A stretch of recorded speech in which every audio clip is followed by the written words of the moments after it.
Good morning, welcome to Indycar on Wednesday the 10th of October. This morning's news largely seems to focus on the First Minister's speech at the conference in Glasgow yesterday. But just before we get to that, I wanted to talk to you about a story that is bouncing around the social media at the moment concerning the House of Lords and a group called the Constitutional Reform Group, which has allegedly put together an alternative new Act of Union which they want to try and impose after Brexit. And many people have been asking me, as if I'm some kind of expert on this, whether or not the House of Lords can actually do this to us. Now, I'm not a lawyer, but my understanding is quite simple, that the Act of Union, remember it's not one, there are Acts of Union on both the English and the Scottish sides, are a bipartisan agreement, and therefore a new Act of Union proposed by the Lords or anybody else at Westminster cannot come into force unless it is also agreed by the Scottish Government. So, in answer to your questions, no. The Constitutional Reform Group, although they've written something which appears to say that that Westminster will be sovereign in all matters and that there'll be no Scots referendums on independence unless Westminster says so. This can't happen, as far as I know, because in international law, when you write a treaty, first of all, the treaty is between two countries. When the two countries ratify that treaty by passing legislation, the so-called Acts of Union in our case, they have to be passed on both sides. In other words, they have to be passed in both the Scottish Parliament and the English Parliament. So the Lords cannot impose this upon us, despite the implicit threat that appears to be in the media over this. So let's put that to one side. Stick a pin in it. That's not going to happen. It is just another of the daily provocations from the United Kingdom. They are constantly trying to push us into an early referendum before we've had a chance to really understand what Brexit is going to do to the country. However, one thing that the First Minister said yesterday in her speech is that if Arlene Foster succeeds in getting, if Arlene Foster succeeds, if Arlene Foster fails to prevent the UK government from giving special treatment to the north of Ireland, in other words, if Northern Ireland stays in the customs union by dint of some new agreement, then if Scotland is not allowed that exact same privilege, then there's a big problem, because then Scotland's businesses are disadvantaged. Businesses would migrate to Northern Ireland where they're within the customs union and inside are able to trade into and out of the European Union. So Scotland would hemorrhage businesses, it would hemorrhage investment, and the Scottish economy would suffer because the Irish, or the Northern Irish economy, has been given special privilege. In a weird way, that actually agrees with what Arlene Foster said yesterday, that the north of Ireland should not be treated any differently from the rest of the UK. And neither it should, really. But the problem is, Northern Ireland is not really a part of the UK. It's a province claimed by the UK, and it creates a whole raft of contradictions and problems all of its own. And it was never ever going to be soluble right from the get-go, right from the beginning when Brexit was originally talked about. Anyway, coming back now to Glasgow and the First Minister's speech. Now, it was widely predicted that she wouldn't be making any predictions about when a new Scottish referendum or Scottish vote or Scottish election for independence would be held. All she said is that it's not off the table any time up to the 2020, 2021. So basically at some point between now and the Scottish elections to Holyrood, there will be another vote on independence, which is just not telling the British government when. And you wouldn't expect her to give away when they would have it.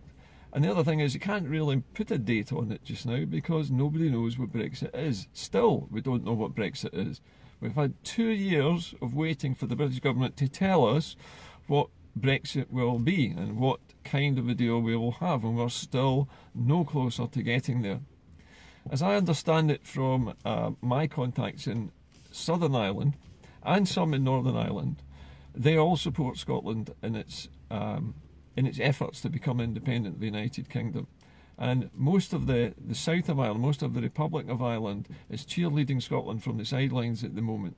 They're also making a lot of contact across Europe and making an awful lot of comments to their European Union partners about how valuable Scotland will be to the EU if it leaves the United Kingdom.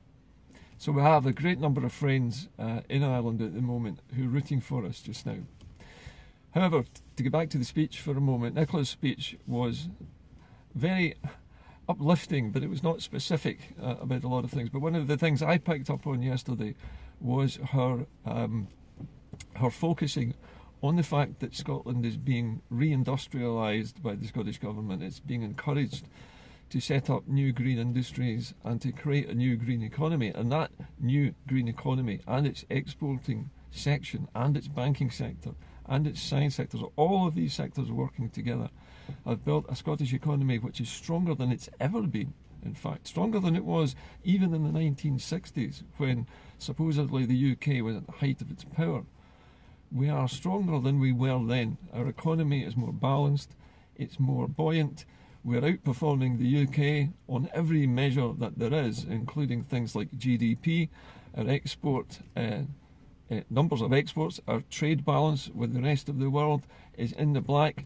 We have been making surpluses in our trade for the last goodness knows how many years, tens of years, the only part of the UK to do this. So Nicola is concentrating very heavily on the fact that the Scottish Government is not going to risk the rebuilt Scottish economy. They're not going to let the Tories destroy it a second time. And Nicola made this very specific yesterday. She watched while the Tories systematically destroyed the manufacturing infrastructure of the entire nation in the 1980s. They deliberately sabotaged it. They even concreted over the coal mines and the shafts. They destroyed the steelmaking infrastructure. They made it so that the only shipyard we had was one which was tied to the MOD. Everything was done to emasculate Scotland in the 80s. Now, under an SNP government, the country has rebuilt, it has re-equipped itself, and it is now ready to take its place as an independent country with a massive, per head of population, with a massive GDP for any small country, and with an embarrassing treasury of natural resources all around and underneath the ground, in the air, in the sea. Everywhere we look, Scotland is wealthy. And there is no way that Nicola is going to risk that by naming the date of a referendum too soon before we know what Brexit is. Once we can see what Brexit is going to do to the country, then it's much easier to convince the floating voters that independence is not the risky leap in the dark. The risky leap in the dark is Brexit. It's staying with the sinking UK. The UK economy is already drifting into recession. The banks, the businesses, the CBI, the car manufacturers are all telling the government that Brexit is going to force the UK back into recession. In Scotland, we have estimates of over 80,000 jobs that will be lost directly due to Brexit.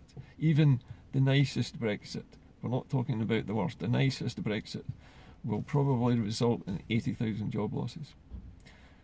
So, although Nicola made a very entertaining and uplifting speech, there's no date. And there can't be a date just now. We have to wait until Brexit is known. We have to know what the enemy is. We can't see this enemy yet. It's, as I say, it's all smoke and mirrors, it's all secrecy, it's all cloak and dagger. Nobody's allowed to know what the UK is trying to negotiate. If it turns out that we exit the EU with no deal whatsoever, then it's a done deal. We will probably go to a snap, either Scottish general election, or we'll go to a snap poll, referendum, advisory vote, whatever you want to call it, but it will happen fast. The reason it will happen fast is because there will be no point in waiting any longer. In fact, there will be no point in the SNP waiting any longer if it's a no-deal Brexit. Because if we can't win a Scottish independence referendum when we're faced with the complete destruction of our industries by Westminster. When can we win? It's as simple as that. That's the question we have to ask. If we can't convince people now, when they can see what Brexit is going to do to them, and when they can see how the pound is going to plummet, food prices are going to shoot up. I posted online yesterday a small meme that I borrowed from somebody else's site, which showed a unicycle company which imports and exports unicycles into and out of Europe. And they showed how, even with a reasonable Brexit, their prices, the prices of their goods, were going to shoot up between 18 and 20% overnight, just through taxation, VAT, import duties and so on. And that was with a good Brexit. And that was clearly going to make their business completely uncompetitive in Europe. Nobody would buy their products in Europe at those prices. And not only that, but importing the stuff into the UK, nobody would buy their products here either.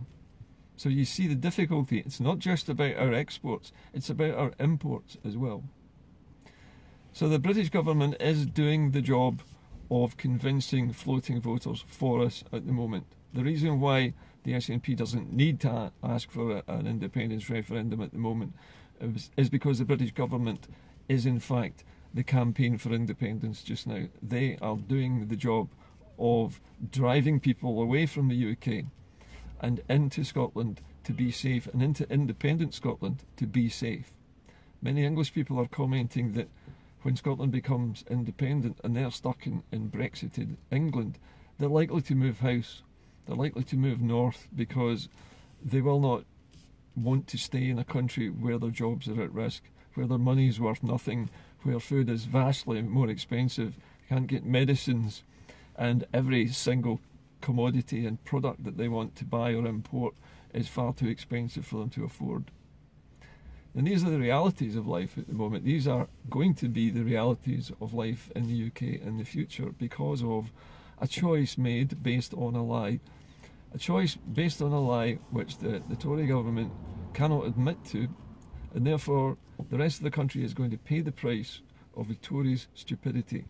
And that price is going to be the destruction of the UK, because it's not Scottish independence which is breaking up the UK, it's not the SNP that's breaking up the UK, it's the UK doing it itself.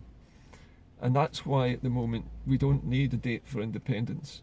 We won't need a date for independence, because as soon as Brexit is known, that will be all the impetus people need to come over to the good side, to the light, out of the darkness, to the light side of the force, to the reasonable country, the country that wants to be outward looking, the country that wants to continue trading without barriers, the country which doesn't shut people out, isn't xenophobic, hasn't allowed racism and xenophobia and far-right groups to flourish in its midst. And that will be Scotland in the future. Anyway, that's enough for today. Nicola Sturgeon did what she needed to do. She did it well, and she is widely regarded by almost everybody in Europe as one of the finest politicians in the world at the moment. And we're very, very lucky that we've got somebody that sensible leading us. I'll leave you with those thoughts today. I'll talk to you later. Bye-bye for now.